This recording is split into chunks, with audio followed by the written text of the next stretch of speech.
অন্য ছোঁয়ায় ধন্য কাশি, এই কাশিতে কোনো দিনই থাকে না কেউ উপবাসী।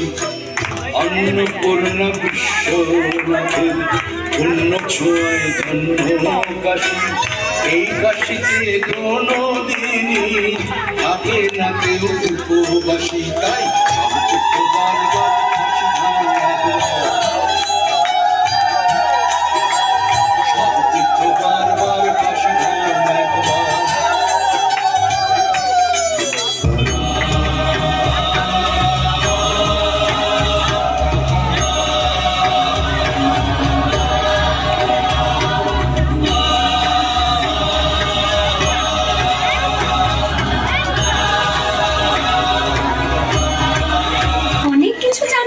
মাঝি, তা আমাকেও শোনাও না মা দুর্গার কাহিনী।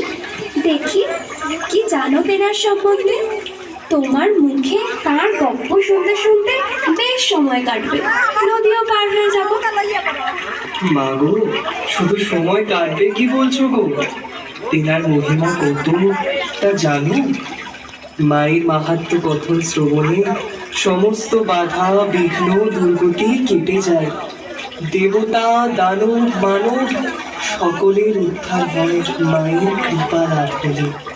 শোনো তবে, তোমায় আমি আজ জগৎ জননীর দুঃখ দুর্গতি হারিণী দুর্গতি নাশিনী দুর্গা রূপের কথা শোনাই।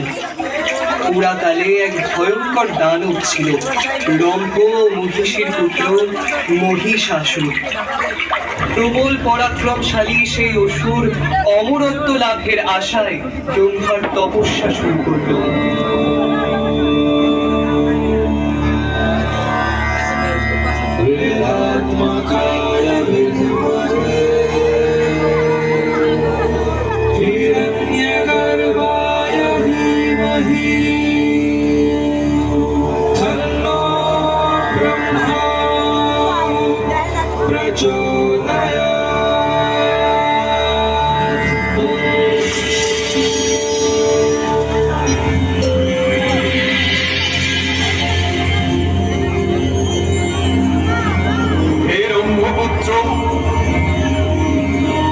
তোমার সাধনায় আমি তুষ্ট।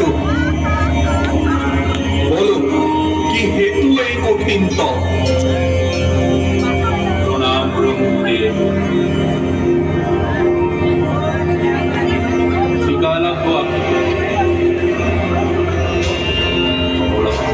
হেতুই যে আমার এই কঠিন তপ, তার তো আপনার অজানা নয়।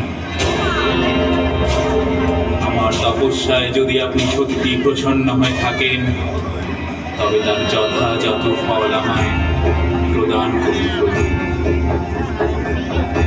এ অসম্ভব,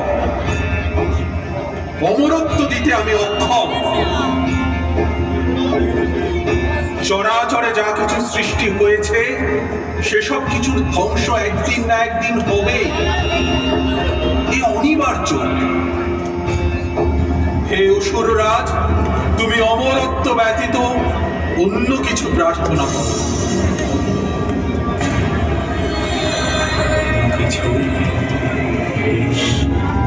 তবে আমায় জগতে সমস্ত পুরুষ শক্তির হস্তে অবদ্ধ হওয়ার বর দিন।